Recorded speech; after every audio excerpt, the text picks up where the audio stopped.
Hi, my name's Dan, and in this video we're going to go through the process of how I do security releases for BookStack, kind of walking through the end-to-end process, so from when it was reported, the steps I go through to then come out with a BookStack release from that.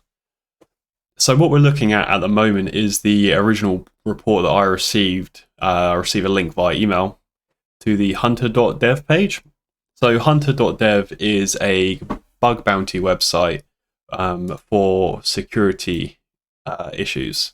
It was focused on security. So people can go on here, they can report vulnerabilities, and they can potentially get money from those. All good an idea. Initially, I must admit, I didn't really like the platform too much. I mean, from my perspective, it's kind of, you feel like you're forced to go onto it. You get someone saying that, hey, there's an issue with your software, but you have to sign up to our platform to know about it.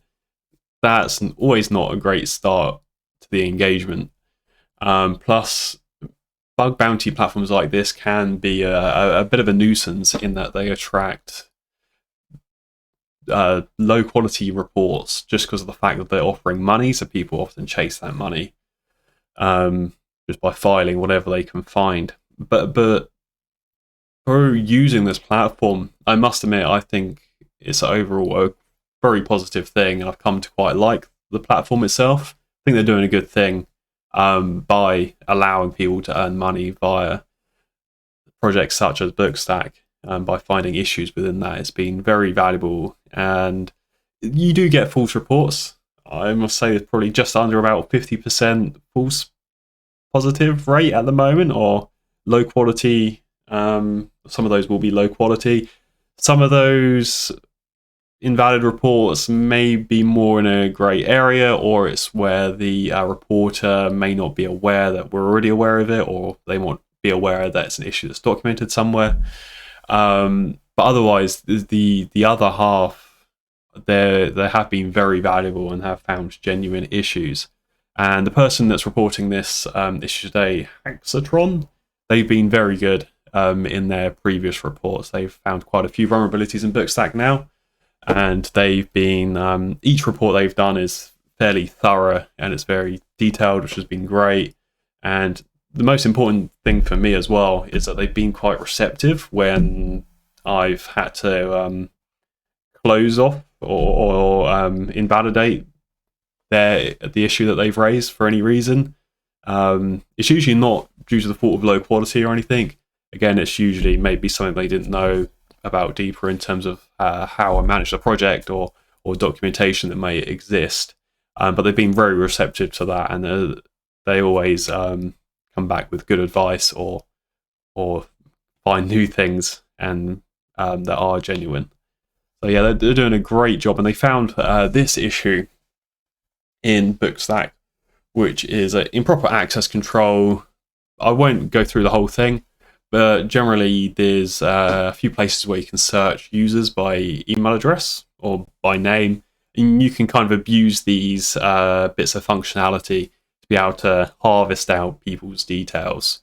And that they've provided a full description here with a few proof of concept scripts that I can run to harvest those details, to kind of show the vulnerability in action, explain the impact and recommended fixes and occurrences. So obviously this is all really helpful information. This is very well spelled out, so I can come here and know exactly what they recommend or what I should be doing. I mean, personally, from my point of view, it's always annoying to get these security things pop up. It's like, how did I not think of this? But you can't think of everything, and a lot of these also are multi-layered. Like it's a vulnerability in a certain scenario when the application is configured in a certain way, and it's probably just a case I haven't thought that far down, or I didn't know about this sort of clever technique of exploiting that, and this does do some clever stuff to exploit those endpoints, at least efficiently. So yeah, they've reported this on hunter.dev. As I said, I get an email, so this system waits about a day before notifying the maintainer, just to allow the reporter to update any details they need to or add any information before it goes across. So then I'll become alerted about this. You can see that Hexatron here has done a lot more follow-up after initially reporting. I become notified. Then I come in, and then it's up to me to validate it, which I have done in this case. So I've gone in, double-checked it on my own instance, understood the vulnerability. There might be a bit of a conversation stage at this point to validate it, or I might need more information to understand if it's really an issue or if there is a risk to users. But thanks to the plentiful detail provided in this report, I could just go in and say, yeah, that's absolutely, I can see this as an issue right away. So I've said thank you and notified that I'll put a patch together. So that's the next step, is putting together a patch. So that is what I done. So I done the code changes yesterday. Again, I won't go into detail, but it was a case of adding some extra permissions in this endpoint here, and changing how some views are shown to maybe not use or rely on user search functionality where it's not needed. So that is the next stage. We've implemented the code changes, and one of the important things I've also done is I've written tests for the functionality. So I've got a whole bunch of tests here, testing different parts of this endpoint that I've changed. Quite a lot of these are relevant specific to the vulnerability that's been found. So these help not massively at this stage, although by writing these it does make you think a bit more about the vulnerability scenario and what you can do to prevent it. But these are more to help in the future, so that when I completely forget about this issue, or I'm changing other bits of the code base or bits nearby this, or if someone comes into this to add functionality, that when those changes occur, then these tests are just going to run automatically every time there's been a change in the code base. And therefore, we can test to make sure that those vulnerabilities don't get reintroduced and that everything's working as expected. So I can just, as an example, I can just click that little play button in my IDE to run all those tests, and they're all passing nicely. But if someone came in here in the future and, for example, made that one line change to remove that permission, then the test would run when this code is pushed up to GitHub, and then this would start failing, and that would lead to some discovery to understand what's going on and then fix the issue. So just double check that, make sure I've got that still all good. Cool. So that is all good. All these changes are done locally on a local branch. I don't push these up, because obviously as soon as you push back up to GitHub, then things are public. So if anyone's watching the repo, they could see that this is an issue and they could potentially exploit it. It's going to be quite rare in the case of something like BookStack. If you had a massive bit of like the Linux kernel maybe, then that would be much more of an issue that does very much need to be controlled. But I don't want to risk it basically by pushing that earlier than it needs to be public. So I'll keep that local for now, and the idea is we push it all at once, including the documentation and around the same time as the notifications, which we'll do in a while. So this is just on a separate branch. I should note that I think GitHub does have the ability to do kind of private security branches, but it's kind of that functionality is nested within their own security reporting process, which I don't use because it just adds some complexity for me. So there is something there, but not anything that's directly useful to me at this time. So that's the patch done. I'm just going to go ahead back to the vulnerability report, because now I just update Hexatron here, making sure they're aware that I've got a patch ready, and just in terms of my approach and what I'm looking to do, just in case they have any thoughts about that. And they've replied below saying that they'll double check it once it's deployed, which is very helpful.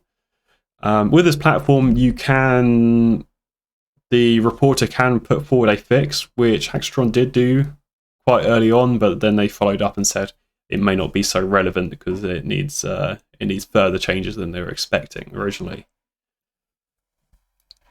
So yeah, instead I've proceeded with my own fix, which I generally prefer to do. I prefer to patch out myself to really get familiar with the issue and to also make sure I've got the testing in place to cover a patch. So that's all ready to go. Just got back up to the top here. As I said earlier, this is a bounty platform. And the way it works is that each project gets a pot of money each month. I can't remember how much it is. It's in the range of hundreds of dollars. So, and then each issue or each vulnerability that's raised for a repository gets a cut of that bounty, depending on the severity of the report. And it takes a whole bunch of things into account, I think, including like the popularity of the GitHub repository and the severity of the issue. So for this one, it's calculated the bounty will be paid of $110 to $132 to Hacktron, which is fair and encourages good reports, and it rewards Hacktron for their work and the time that they've spent. And then there is a fixed bounty as well of 27.5 or 27.50 cents, which will then be claimed or can be claimed by the fixer, or it can be dropped by myself. Sometimes I drop those if I don't think it's an issue that really impacts user security, and because I don't really want to take that money out of the pot for someone else. But otherwise, I claim it. It's a nice little bonus for spending the time, I guess. So yeah, that's everything on this side for now. And I've got the patch prepared. The next step in the process, I guess, is preparing the release itself and then the documentation around that. So on the GitHub side of things, where I control most of the project, I create an issue within the repo just to track, make sure I don't forget about or ignore that vulnerability. But I don't put any details here, as I said earlier, in regards to pushing up the code. Because I don't want to expose anything. This link can't be accessed until a fix has been validated, so it's safe to put in there. So I'll just keep it fairly plain, but I put that in as a reminder. So yeah, I'll create this issue, and then I'll allocate that to the next release milestone. So here the milestone is 21.11.3, which is our next patch release, which are at some point release either way, whether it's a security issue or not. But now security vulnerability has been raised. I assign this to it, and that becomes a slightly more urgent security release. So I'll click on here. There was already a couple of things in this release in regards to improving the search functionality. They've already done. Otherwise, it's just this security vulnerability and the translation updates, which typically occur every patch release because it's been a while. So there's been some updates to the different language variants for BookStack. So that is the milestone at the ready for the release. And then we have to prepare the documentation around that. So for each release, at least security and major release, I'll put up a blog post just to help inform people about the issue, and then I can post that blog post in various locations. So if we jump over to VS Code, this is what I have open is a repository for the BookStack website. So each of our posts is a markdown file. And so this is the security release blog post that I've prepared for version 21.11.3. And typically I do this just by finding the last one, so in this case 21.11.2, copying that across and then making a new instance of that. And I'll just have to change a few details, such as the day, the image used for the banner at the top, and then the attribution and the details of the vulnerability that have occurred. So I do that. I typically get the banner image from Unsplash, because they provide free images for this kind of, or for any kind of purpose. So typically, in this case, I've searched for locks, find that one that I like, which is this one. Then I'll download that, crop it to approximately the right dimensions, just to trim the image size down a bit.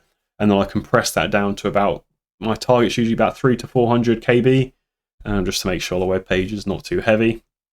And then I'll add that to the post, which is what I've got here ready. So this is just previewing it on my local environment. The image looks fine, and I've got all the content written up, just to describe the issue and some helpful links. And then I usually always put the a full list of changes in there as well, include those other sort of search API changes. To do that, and this applies to the feature release posts as well, I actually use a script that uses the GitHub Milestone. So if we jump over to the Milestone, we can see this has got an ID of 85. Back to the terminal, so BookStack, change log.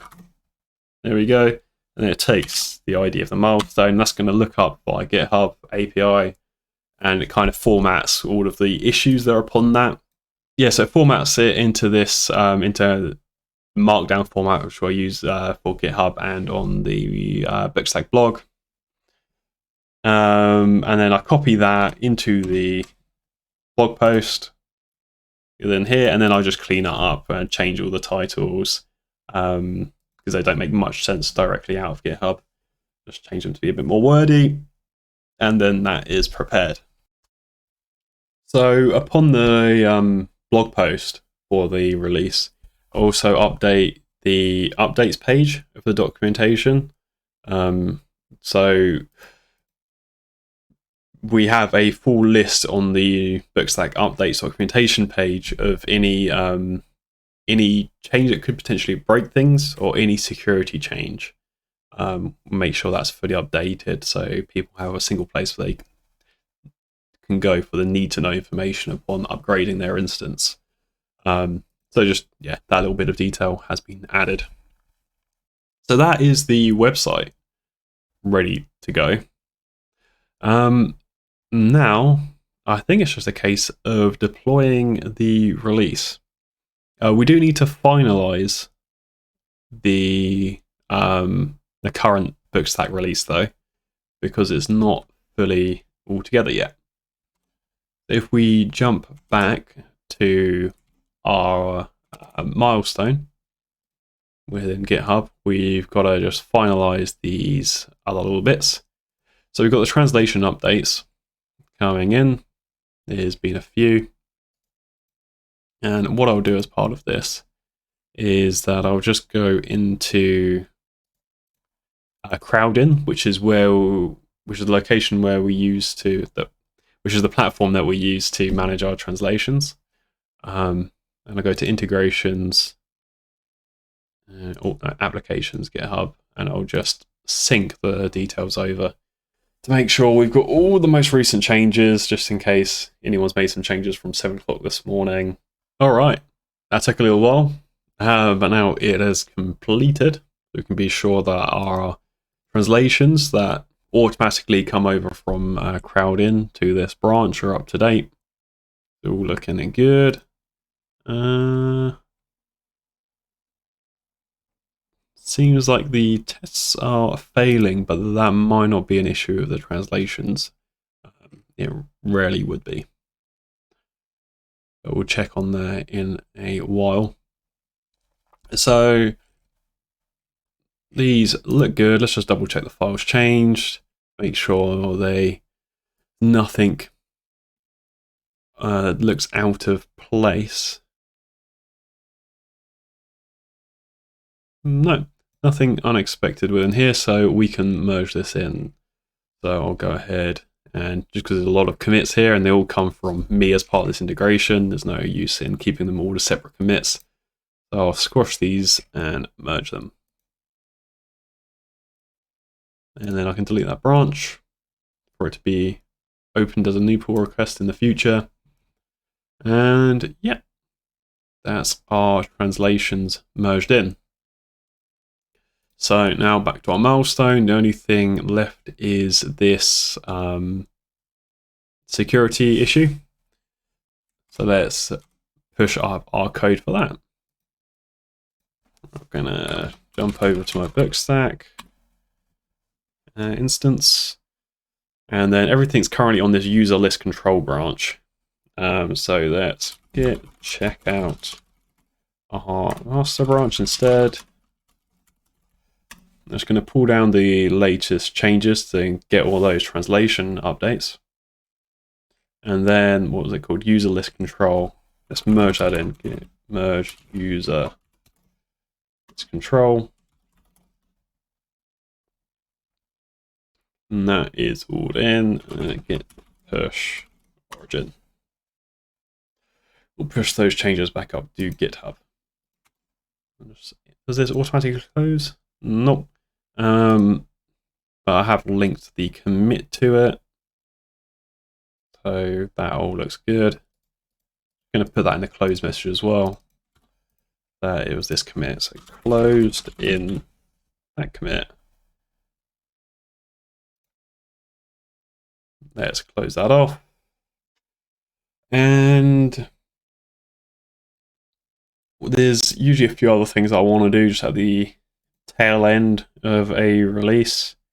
One of those is the code formatting. So I use the service style CI to automatically format code for me, which is very handy. There are ways to do this without using a service, but this is my preferred way at the moment. So I'm just going to apply these changes as well. You can do this via a pull request, but I just do it via patch files directly. PXJ, download that file, git apply.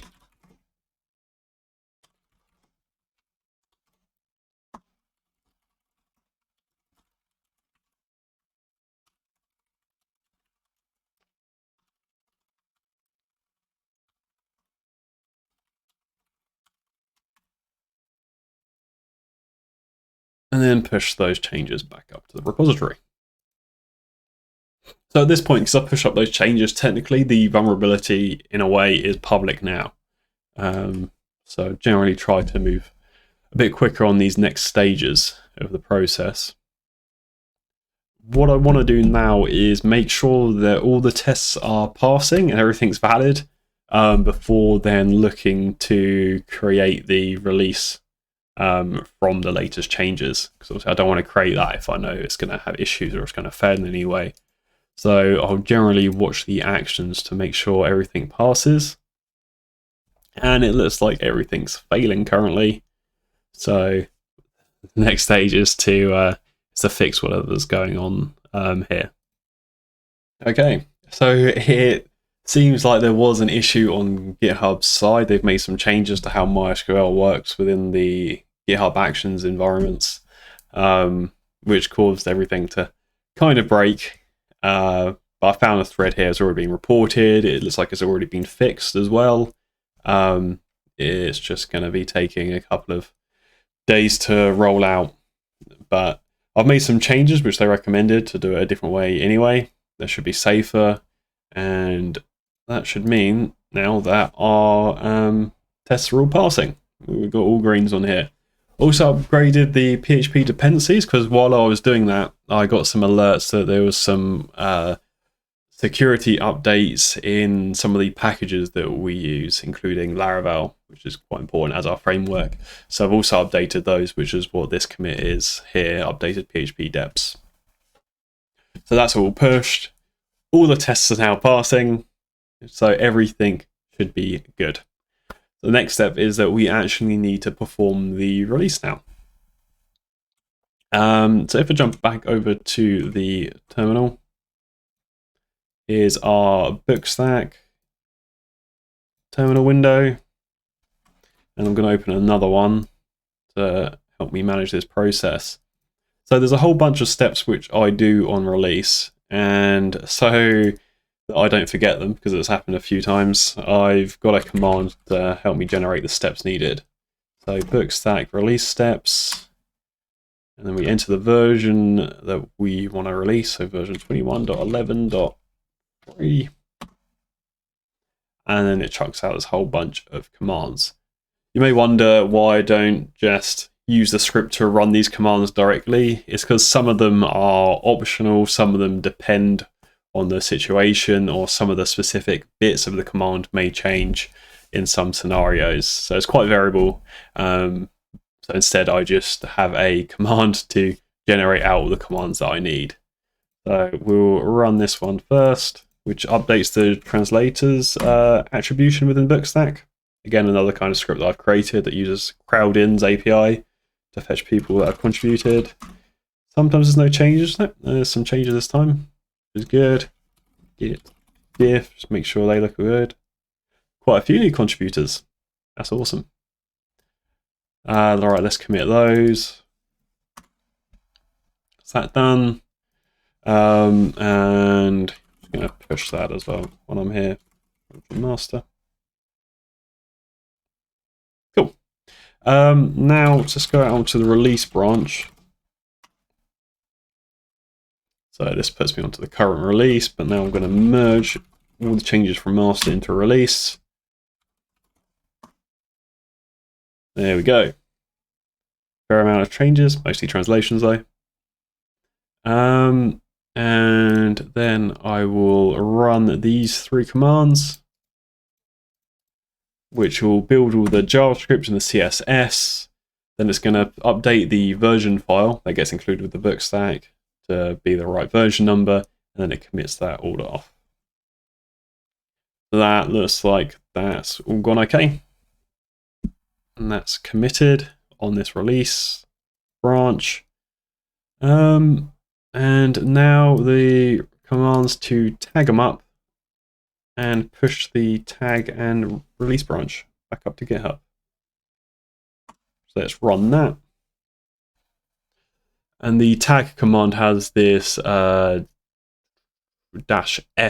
flag on it, which means it's going to sign it with my GPG key, so that when you go into GitHub, you know it's been authorized by me. It has a little badge on the releases page. So that's the release pushed up. We should now see that, yep, on this actions page. And you never know, it could fail these next test runs, but hopefully these should pass all absolutely fine. Now, technically, if anyone updates their BookStack instance, they're going to get new code from this point on. So if these fail, we do have to be on it pretty quick to start fixing things. But because we basically ran this code earlier and checked it multiple times, I'm fairly confident it's going to be fine. But I'll leave that open to come back to in a while. Let's go back to that terminal window, actually. So I've got a few post-deployment checklist items. The first one is create the GitHub release. And I've got a handy link to that. So I'll click through on that, and that creates it here, or creates me the form. What I'm actually going to do, because I never remember the format of what I do here, is that I'll find the last one, and I'll copy all the content from that one as a basis. And then I'll update as necessary. So this is that release, and then I can go into VS Code and copy all our blog post details.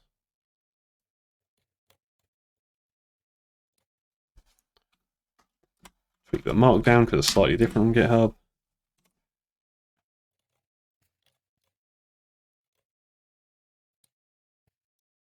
.11.3, just double check that's the right number. It won't be the first time done the wrong number. Cool. That looks good. So we will publish that. And some of the other projects that build BookStack environments, such as a Linux server container, I think they listen to these release events, or maybe they poll it every so often. So when that next runs, they should then trigger a new version of their BookStack container to be built, which would be great. Right, so that's the BookStack release notes. What else we need to do? Deploy site blog post changes. Pretty important. So I'll jump into a terminal, go to my other tab, because I know that's in the BookStack site. I'll just double check the status. So I'm on the main branch. Let's push up these changes. Push origin main. That's not going to push the site live. That's just going to push the latest changes up into GitHub or storage. Just doing that so I don't forget it in the future. And then I can deploy it. I've got a little npm script for this, npm run deploy. And what this does is an rsync command, just to copy all the files directly up to the site. And that's the website deployed. I will check that though. So I know I've got a link to that in this GitHub release. Update details and blog. It follows through. We're on the right URL. That is looking perfect. Cool. So that's that step done. What else we got to do next? So we've got to basically post it on the social sites, which I will do in a second. I'm just going to jump down to the security release page. So one of these is add notice to updates page, which I think I've done. So we go to update instructions, make sure that's been updated. Yep, it's got the version 21.11.3 details on there, which is good. And then send out a security email. So whenever I have a security release like this, I make sure I alert everyone that's subscribed to our security updates mailing list. So to do this and to do all the notifications for BookStack releases, I do that within Mailbag. So Mailbag is a platform that I've built. I was using MailChimp, but there was various reasons I wasn't getting on with that. So instead, I created this alternative just for our usage within BookStack. It can be used. It's all open source within my GitHub profile. So you can just go on there if you wanted to use this as plain text only. So it's quite limiting for most use cases, but I find it's ideal for what we need because I created it for exactly a BookStack mailing list requirements. So I'm just going to copy the last send again for speed. Update the version. Then it's a security updates list. And just tweak some of these details.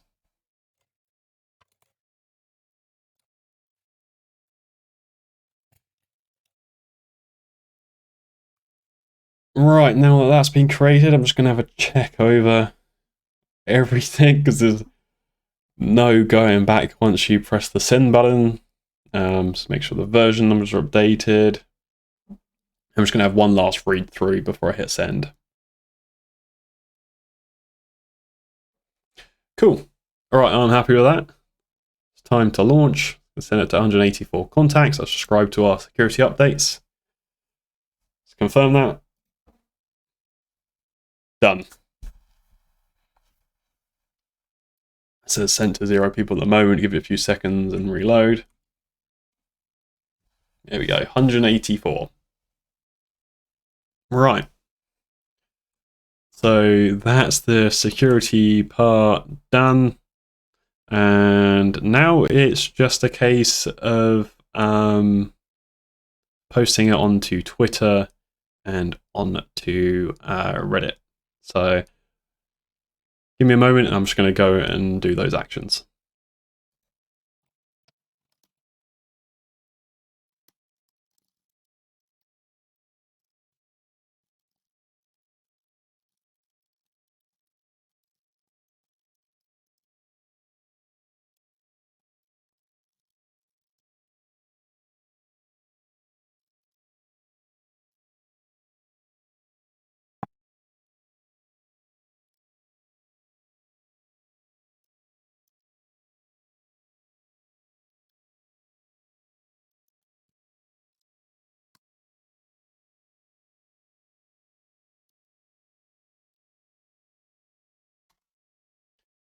Okay, that is the blog post posted on Reddit and on Twitter. The one last step that we have to do is to update the demo instance to not have the same issue and to be on the latest version. So I do that within this terminal here. I'll clear this up a bit. SSH-2BS demo. There we go. It's my little demo instance. And this is the BookStack demo is the only thing on this machine. It's quite a lightweight machine as well. I think I paid like £1.20 a month for this machine, and it runs the demo fine. Pretty great little instance. And I've got a handy update command within here. I'll just run that. Just gonna run all the usual BookStack update steps, as well as some just optimization ones, because this is a very small machine, just to make sure it has no issues. Cool. And then if there was some database changes included within that release, I would also do run the db dump script, which just creates me a fresh copy of the database after it's been migrated during the upgrade process. Because the way the demo works is that we restore the old database back over the instance every half hour or so. So just making sure we got a fresh copy of that works with the current version of BookStack is quite important. But in this case, there were no database changes. So we don't need to do that step. And that is everything. That version of BookStack is released. Got the blog post out there so that people are aware about it. So at this point, after this video, I'm going to go back onto hunter.dev, close anything that's remaining. Actually, I'll just do that now. So one thing I want to do is to close off the milestone. Now this has been done, say this has been complete. And now, as I said, I'll come into here, and then it's up to me to then confirm the fix. I'll do this out of the video. I'll confirm the fix. As part of that, you select the right commit where the fix was made, so it has full visibility, and then this becomes public after that bit of the process. And so at that point, the Hackstron may or may not go in and double check that everything's still good, or find if there's new vulnerabilities that may be of a concern. But yeah, that is the full end-to-end process of finding a vulnerability to deploying a fix and how we notify that. Again, this is just the way that we do it. It may be completely different. Other people may be way more efficient as this. Again, with BookStack, it's mainly me doing these, like any admin operations and managing this process. So I imagine, larger projects that have more members may have a completely different way of handling these events. But hopefully it gives you some insight and may be helpful if you have your own open source work over ways to do things, or maybe ways not to do things where I'm not doing things that efficiently. But yeah, hopefully it was useful in some way. But other than that, have a great day.